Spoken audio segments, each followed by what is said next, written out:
Okay. It looks like we have people joining, which is great. We'll just give it another like 20 seconds to see if anyone else comes in.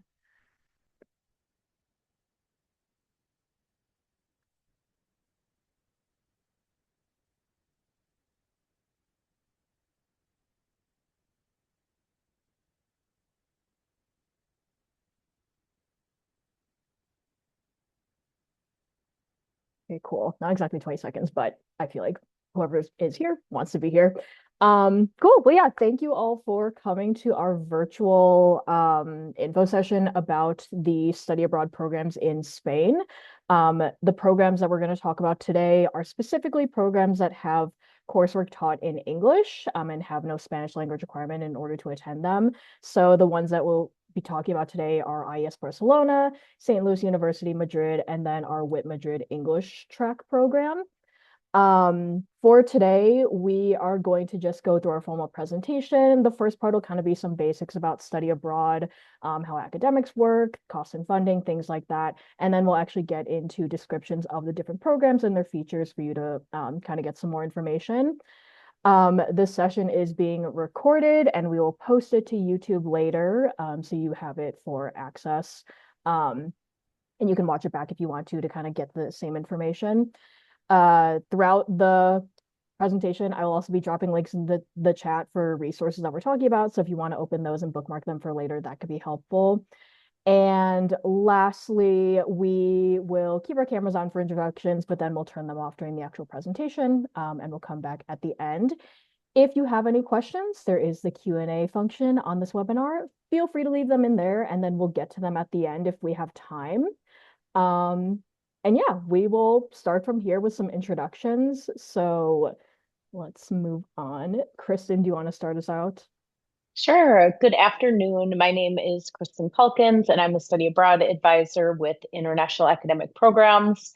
My program portfolio includes programs in Spain and Latin America. And as a study abroad advisor, I help students with program advising, health and safety abroad, funding information, and more.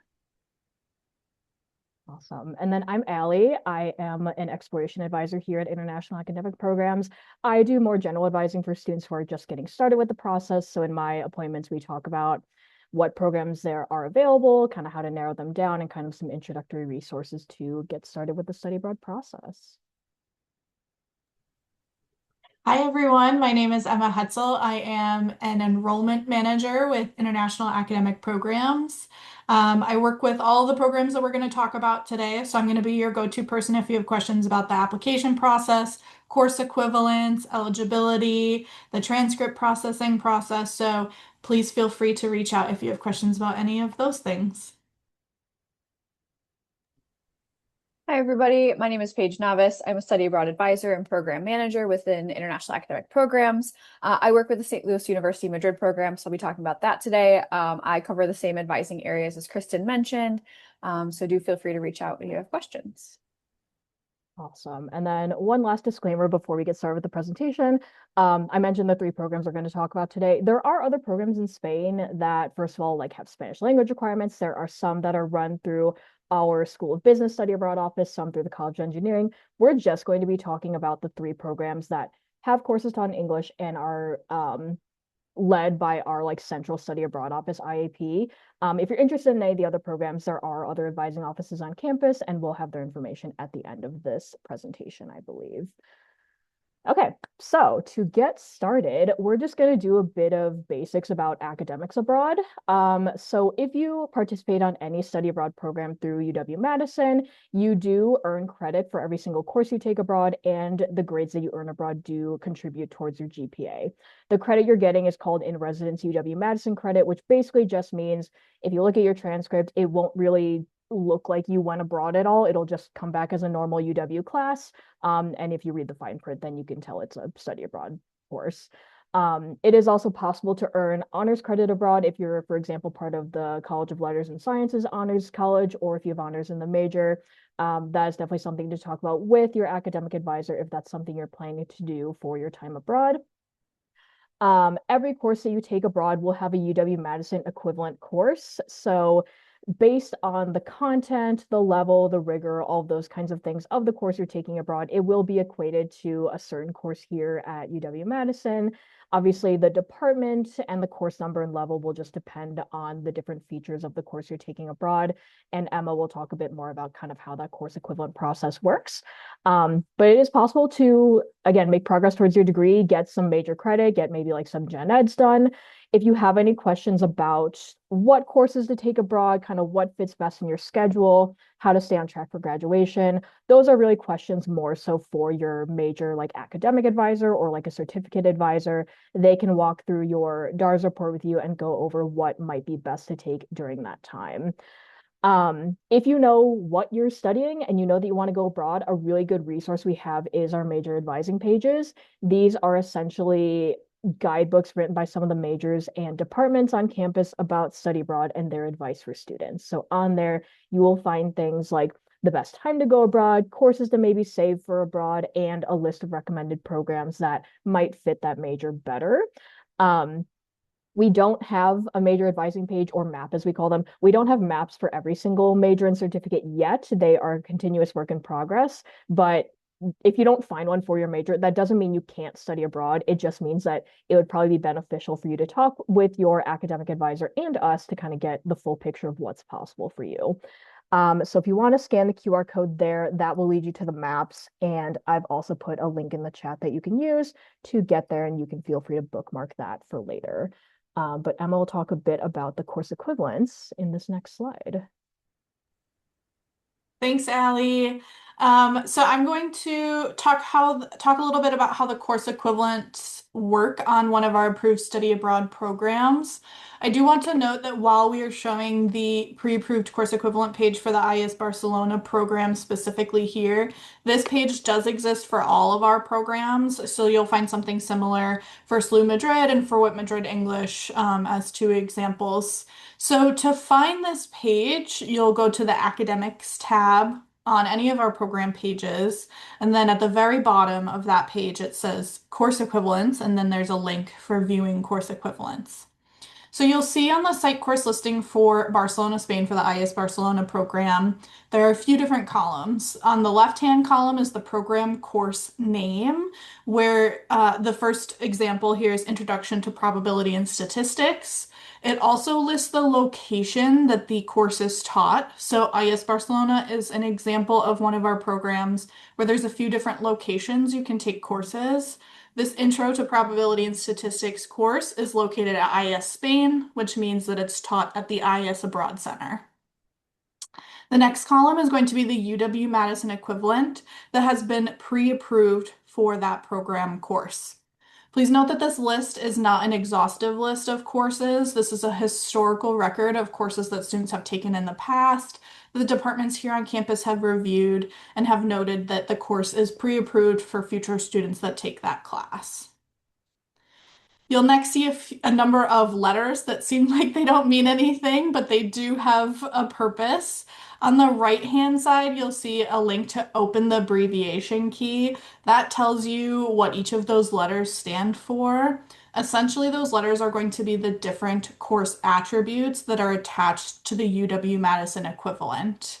So you can see if a course has natural sciences breadth, social sciences breadth, if it's an advanced or intermediate level course, if it counts for LNS degree type, if it's repeatable for credit, things like that. So you'll want to make sure that you're especially paying attention if there are multiple pre-approved equivalents for a specific program course, that you're looking at the pre-approved equivalent that would be best for your major and your degree progression.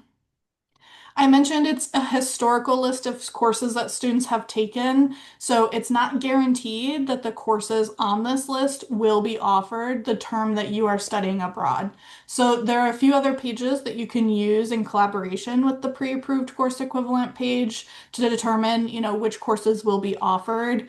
Generally, though, we advise that students are finding, anywhere from 8 to 10 courses for a semester-long duration of potential courses that you would be interested in taking. Awesome. So academics are definitely something that can vary a lot program to program, and it's often something that students like to compare to, again, make sure they are finding the program that's the best fit for them. Cost is another thing that you're going to see differences in, and you're going to see programs that cost a variety of amounts kind of all across the spectrum. There is no one set cost for study abroad. It, again, really varies by program depending on a lot of different factors like the cost of living of the place that you're going to and how long you're going to be there. If there's things like excursions and orientation included in that overall tuition, how much a plane ticket costs, like all of that is going to come out at different price points.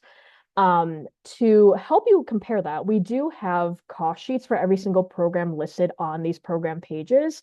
And if I actually go back a slide, there is this cost and funding tab also on those program pages, and under there is where you're going to find those cost sheets with a breakdown of what you can expect to pay in tuition for that time, plus out-of-pocket expenses like airfare, meals, the cost of applying to a visa is a big thing, and things like that. Another thing to think about is how you might be able to curb some of those expenses. We have a lot of different ways that you can consider funding part of your study abroad experience. One of those big things is scholarships. So our office had about like $2.5 million in scholarships that we were able to give out last year. So there is a lot of different opportunities to, again, fund at least part of that study abroad experience. Some of the ones we have listed here are just some of our big ones. So we have our Study Abroad Scholars, which is kind of open to anyone who's interested in studying abroad. Our Badgers Go Green Abroad Scholarship is for students with a demonstrated commitment to sustainability. And then the UW Global Gateway Fellowship is an opportunity for students participating on a semester or year-long program to get $10,000 if they have if they meet certain eligibility requirements in terms of financial need. So there's a lot of different opportunities. Again, this is just 3 of them. The screenshot here is a timeline of generally when scholarships become available in our office. So for example, if you're looking to study abroad in spring of 2027 next year, most of the scholarships will be available starting early September. There are going to also be a ton of national scholarships and other UW offices of scholarships too. So they're all going to have their own timelines and processes. Definitely something to be looking into if you're interested in that at all. And then lastly, if you are receiving financial aid or any of those campus tuition scholarships, those can oftentimes also be used towards study abroad. So it definitely doesn't hurt to ask. Setting up a meeting with someone from the Office of Student Financial Aid is how you can get those questions answered. But basically, there's a lot of different avenues you can take to fund study abroad. And I do have a link in the chat here to lead you to our greater resource about different resources that we have about that.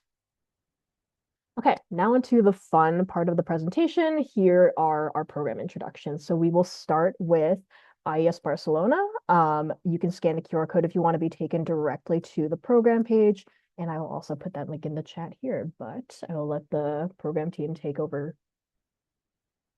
All right. Yeah. So we'll get started by talking about the IES Barcelona program, a program that is quite popular for several reasons, including the variety of courses that are offered on the program, positive student feedback that we've received, and location.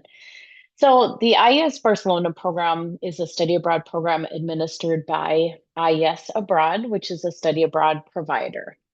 Students can participate in the program during the fall, spring, academic year, as well as summer. You'll notice that the program durations are similar to timelines in the calendar of UW-Madison semesters and summer sessions. They work well together. As for eligibility requirements, students need to have at least a 2.75 GPA, must be sophomore, junior, or senior standing, and be in good academic and disciplinary standing. This program does not currently have an enrollment cap, meaning that our office, IEP, can accept as many eligible students as apply. Most of the courses on the IES Barcelona program are offered in English, with the exception that all students on the program are required to take one Spanish language course at their proficiency level. For students with advanced Spanish skills, there are options to take additional classes in Spanish. And I will pass it off to you, Emma, to talk about academics.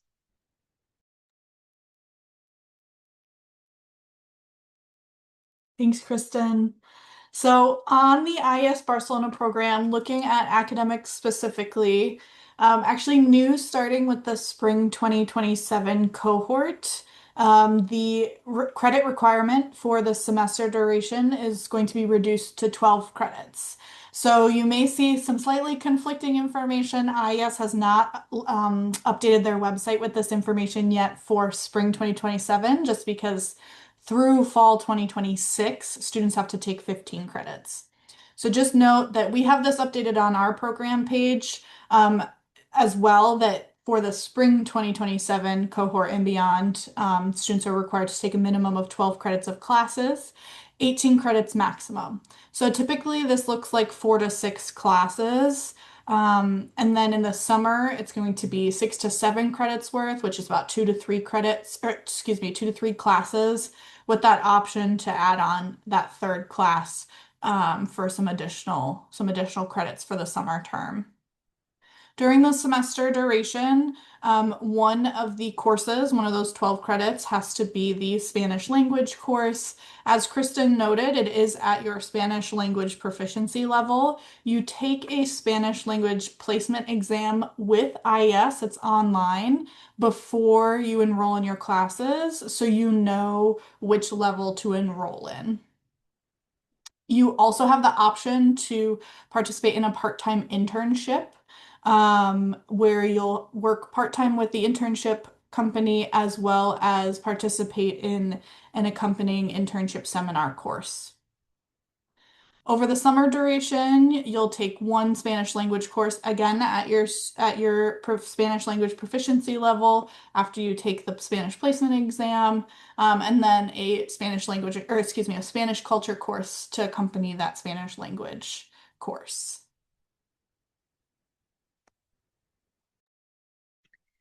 So for housing on the IES Barcelona program, students are required to live in IES provided housing for the duration of the program. IES offers 3 types of housing that you can choose from. So there are apartments, residence halls, and homestays. And you'll inform IES about your preferences by completing a housing preference form. This would happen, of course, post acceptance. You'll have a lot of reminders from IES about when that housing form will open. And you'll indicate to IES your top choices for where you'd like to live. And then IES takes that information and does their best to place students in their preferred housing type. As far as roommates, if you choose to live in an apartment or a homestay, you can request roommates. With the apartment, UW-Madison students are able to request up to 3 roommates. If you choose to live in a residence hall, since there are like single bedrooms, you would not be able to request a roommate, but could coordinate with a friend, of course, to request to live in that same residence hall. And there are plenty of community spaces in the residence halls to study and socialize. So regardless of the housing type that you choose and ultimately are placed in, students can expect to have up to a 45-minute commute from their housing to the IES center where you'll take your classes. Perfect. All right. So that's IES Barcelona. We will now move on to St. Louis University Madrid. Again, you can scan the QR code and the program page link is in the chat for you. All right, so St. Louis University Madrid is a branch campus of St. Louis University in St. Louis, Missouri. The campus, the SLU Madrid campus, is located north of the city center in Madrid. St. Louis University Madrid has a student population, which is a mix of degree-seeking students, as well as other study abroad students, so including UW-Madison students. The campus is smaller than UW-Madison and has a student population about 1,700 students. A student on this program will enroll directly alongside degree-seeking students and study abroad students in a variety of courses across 45 areas of study. There are usually about 300 courses available per semester, all of which are taught in English, with the exception of the Spanish language courses, which would be taught in Spanish. So for this program, we offer fall, spring, summer, and year durations, and the academic calendar aligns very closely to UW-Madison's. Eligibility requirements are a 2.5 GPA, sophomore, junior, or senior standing, good academic and disciplinary standing. We may have a cap on the number of students we can send, but we are working closely with SLU Madrid on those numbers as well. And we'll let students know if there will be a cap enforced. All right. Yeah. Diving into the academic section of SLU Madrid, for the semester duration, the credit requirement is 12 credit minimum, 18 credit maximum. Again, that typically looks like 4 to 6 classes. Most of the classes on the SLU Madrid program are 3 credits each. With the exception, there are maybe some laboratory classes that are 1 credit that accompany a lecture course. But for the most part, most of the classes on the program are 3 credits each. In the summer, you can choose between 1 class or 2 classes, so 3 to 6 credits. And then for the semester program, there are over 300 courses on the SLU Madrid campus that you can choose from.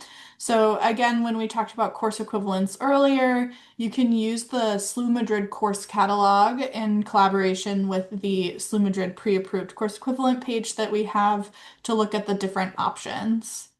During the summer duration, you take 1 to 2 language/culture courses for a month-long duration. Whether you're taking 1 class or 2 classes, it's still 1 month long. For the SLU Madrid program, housing works a little bit differently than the IES Barcelona program. So for this program, students have the opportunity to choose where they will live in Madrid. Students can choose from apartments, private residence halls, or host family options. If students select the host family option, SLU Madrid assists with the facilitation of the host family process. Students typically are having about a 45-minute commute via public transportation, similar to IES Barcelona. There are resources available on SLU Madrid's website about the different private residence halls and websites to search for housing. I am also working to collect feedback from the last spring semester students to get a little more information, and we'll be sharing that out about the neighborhood students we're living in and locations that they suggest. All right, and on to our second Madrid program, last program overall that we'll be going over. This is the WIP Madrid English track program. So for the WIP Madrid English program, I'd like to note WIP stands for Wisconsin, Indiana, Purdue. This is a consortium program that we offer in collaboration with Indiana, Purdue. And we do have a Spanish track version and an English track version of this program, but it is all housed under one program. It's one consortium program. So the duration of this program is from the fall, it's late August to mid-December, and in the spring, it's mid-January to late May. The eligibility requirements are a 2.5 cumulative GPA, junior or senior standing, good academic and disciplinary standing, and we do want to note that this is what we consider a limited capacity program. That means that historically in the spring duration in particular, we've received more qualified applicants than we have space available. So we do always recommend that students have an alternative program in mind if they are considering this program. We have a little bit more information on our website about what it means to be a limited capacity program, and I would definitely encourage you to review that information. The classroom language for this program is English. You are required to take 1 Spanish language course. There are 2 Spanish language courses available, 2 levels. There's a beginner level and an intermediate level. We do occasionally have the opportunity for students that are at an advanced Spanish language level to take a more advanced Spanish course, but for the most part, our students are taking either that beginner or intermediate level Spanish class.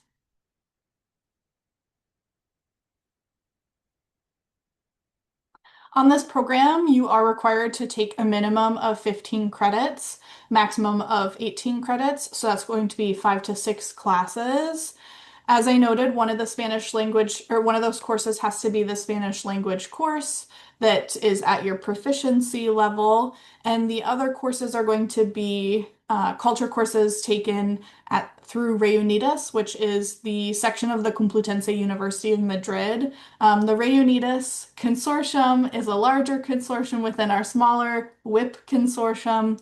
So you would be taking classes with other study abroad students, namely Wisconsin, Indiana, and Purdue students, but also students that are part of this larger Reunidas consortium. So similar to what Paige had shared about housing on the SLU Madrid program, students on the WIP Madrid program are provided with housing suggestions and recommendations from program staff, but ultimately can choose where to live and will be responsible for making those living arrangements.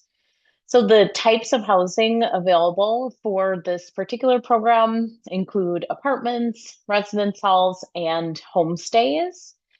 If a student were interested in a homestay, note that there is a requirement that the student has some background with Spanish language in order to live in a homestay arrangement.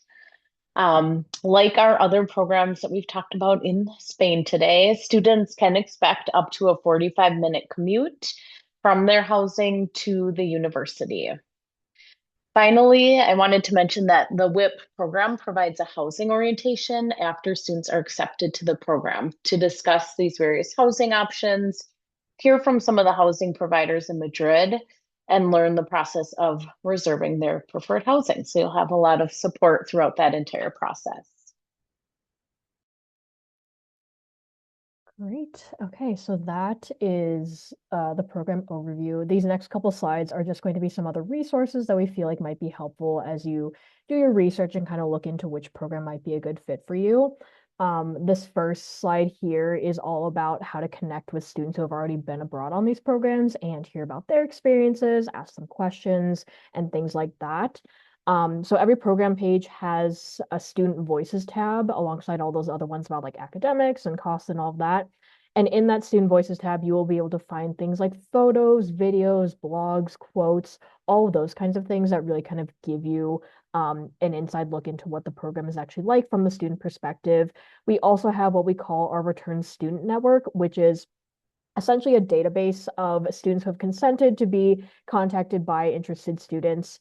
On that database, you will find their name, their major, what program they went on, when they went, and also their email. So it's a lot of information, and you can find really anyone that you want to chat with. I would suggest emailing more than one because you never know who actually replies to their email. Um, our IAP team is also on social media. We're mainly on Facebook and Instagram. Specifically on Instagram, we have students doing weekly Instagram story takeovers, usually on Thursdays. And during that time, they're posting photos and videos, sometimes doing live Q&A sessions. Obviously, the country and the program changes week by week, but you might see someone from Spain potentially. So it's definitely worth giving them a follow. It's at IAP Study Abroad. I will also put the links to the Return Student Network and the Study Abroad blogging site in the chat here. Really cool content to check out. And again, it's kind of another way to learn about the program outside of the things that you're going to find just on like the typical program page.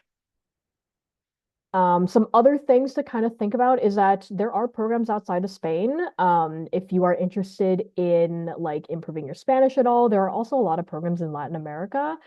These are just a couple of ones that we've noted. Some of them are more topic specific about like environmental studies and things like that. Other ones are just more general and kind of appeal to a lot of students of different majors.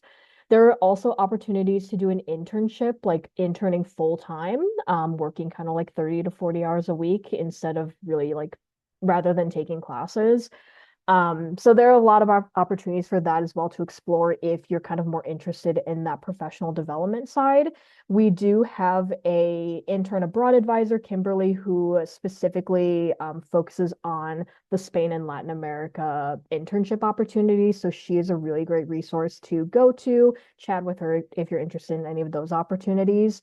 The internships are kind of all over the place in terms of how they're structured, where they take place, kind of what fields they work in. So our international internships page, the link is in the chat, is a really great resource to look through if you're interested in any of those, on top of like regular study abroad as well.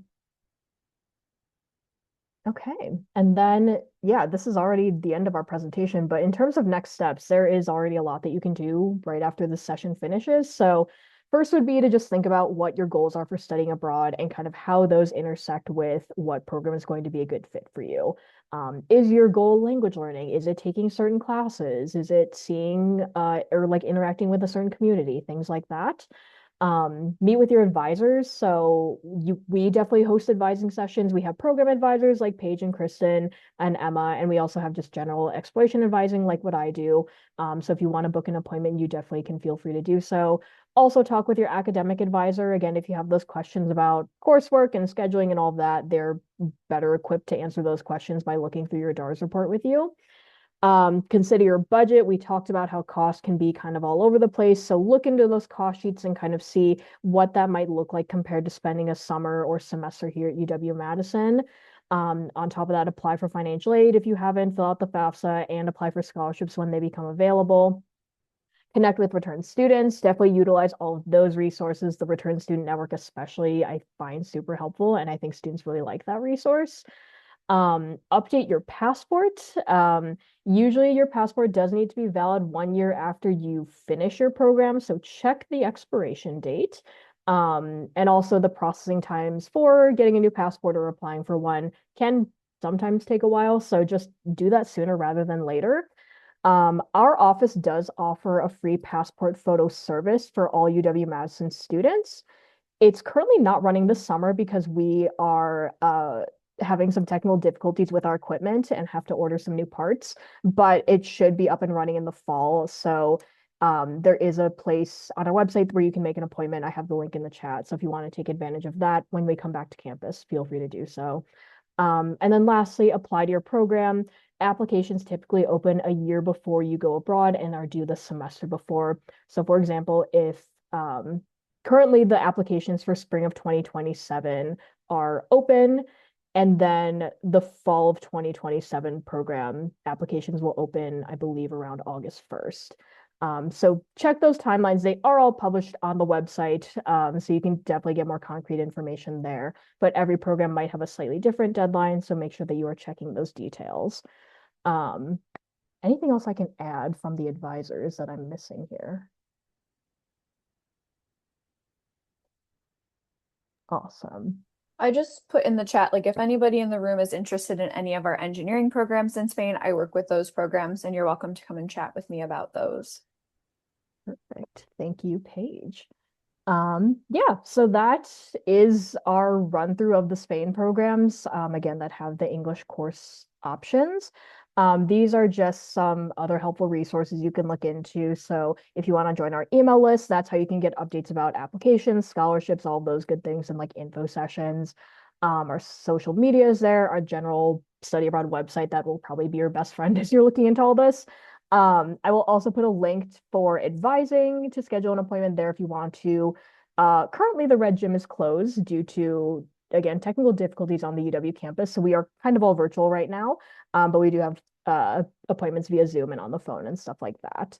And then, like I mentioned at the beginning, there are other study abroad offices for CALS majors and the business school majors. So if you're interested in study abroad programs that more so have to deal with those areas of study, they're also great to get in contact with. Perfect. Okay, and we do have some time for questions. So the first question we got was, I think about IES Barcelona. So is the internship and seminar only offered for semester programs, or do summer programs also offer them for Kristen or Emma? I can take this one. So for the summer duration for IES Barcelona, the part-time internship is not available just due to the timing and the hours. But we are currently, Allie mentioned our intern abroad advisor, Kimberly. We're currently working on identifying and onboarding an internship opportunity in Barcelona. So it'd be separate from, this traditional IES Barcelona program that we talked about today. But for the internship, the part-time internship option with the IES Barcelona program, that is only available during the semester duration. All right. And then there is another question asking about how to find out when there might be like student panels about certain programs. This person specifically mentioned SLU. Those happen on and off. It just kind of depends on like if we have volunteers from students or like anyone who's like organizing that event. I don't think there's anything currently on the calendar, but we do have our study abroad events calendar on our website. Whoops, sorry, I meant to include the link with that. I put that link in the chat. Keep an eye on that. We have info sessions about random different programs all the time, just kind of again depending on where our resources are. So keep an eye on that. Another really great thing that I will plug is our study abroad fair. This happens in September. I forgot the specific date. I think it's like the end of September this year. That's hosted at Gordon Dining Center on campus, and it's a great way to get in touch with students who have been on certain programs. There's also usually representatives from programs there, such as like IES.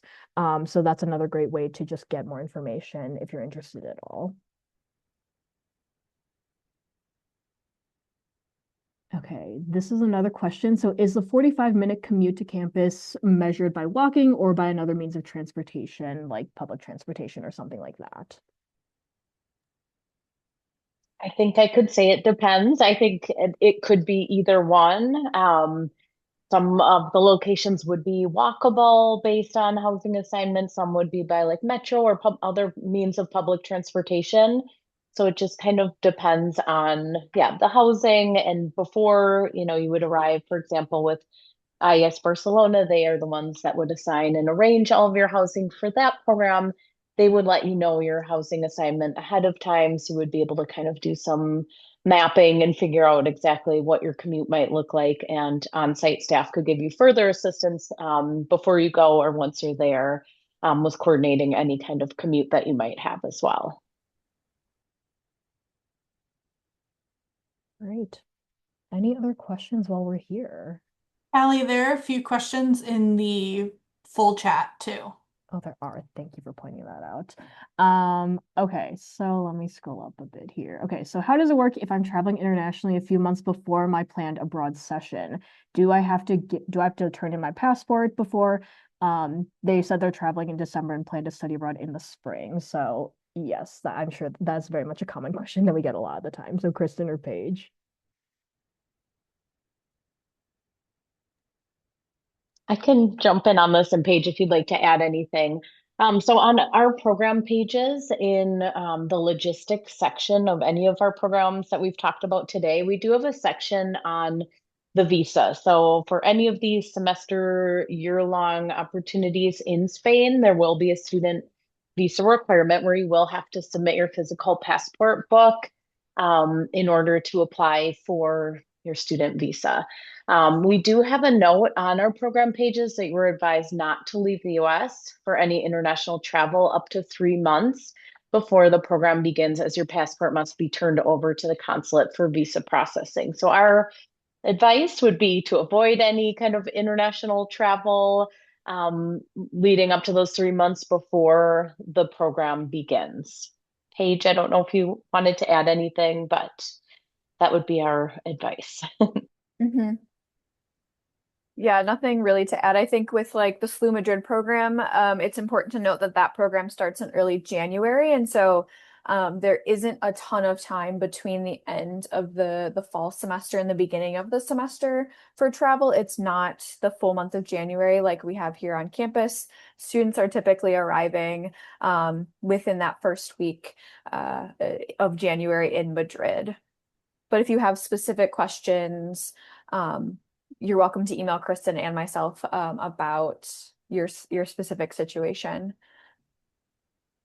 And then there's another question about like SLU versus WIP. So what do you think is the biggest / most impactful difference between SLU Madrid and WIP to consider when deciding which school to apply to? I can take.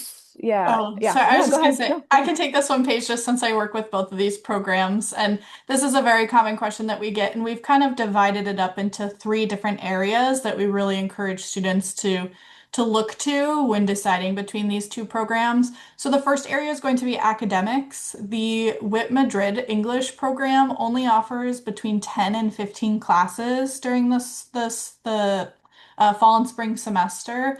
Versus, as we talked about, the SLU Madrid program offers over 300. So kind of the level of flexibility that you have in terms of what courses you can take is a key factor. So I definitely encourage you to review the pre-approved course equivalent pages, especially for the WIP Madrid English program. We have a pre-approved equivalent established for all of the courses they're currently offering on the WIP Madrid English program. So you can really get a good sense of what equivalents you would get on the WIP English program. Another factor that we encourage students to compare is going to be cost. Review those cost sheets that Allie was pointing out earlier in this presentation to compare the costs for the two programs. And then the on-site support is going to look a little bit different. So like Paige mentioned, the SLU Madrid program is direct enroll, where you're enrolled alongside fellow study abroad students, degree-seeking students, international students, etc.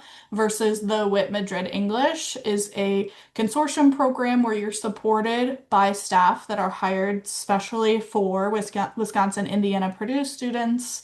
And you will be taking classes only with fellow study abroad students within that Reunitas consortium.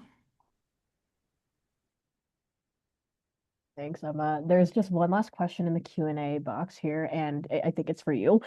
So does the required IES Spanish course count towards UW-Madison residence credit? If you just want to answer that quickly. Yes, all of the courses that you take on any of our study abroad programs are in residence UW-Madison credit. Perfect. We technically do have 3 minutes left. So does anyone else have any questions that we can answer while we're here?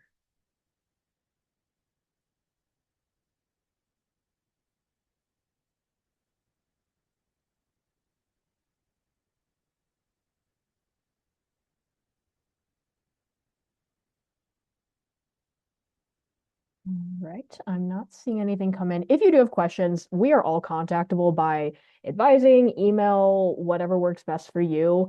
The application deadlines, if you're looking at spring of 2027, some of them are being reviewed on a rolling basis. IES Barcelona is doing that. Is there another one I was missing about that too? I don't think so. And then I think most of the other deadlines are in August. So please just check our website to see when those are coming. And then the fall applications for fall of 2027 should open around August 1st.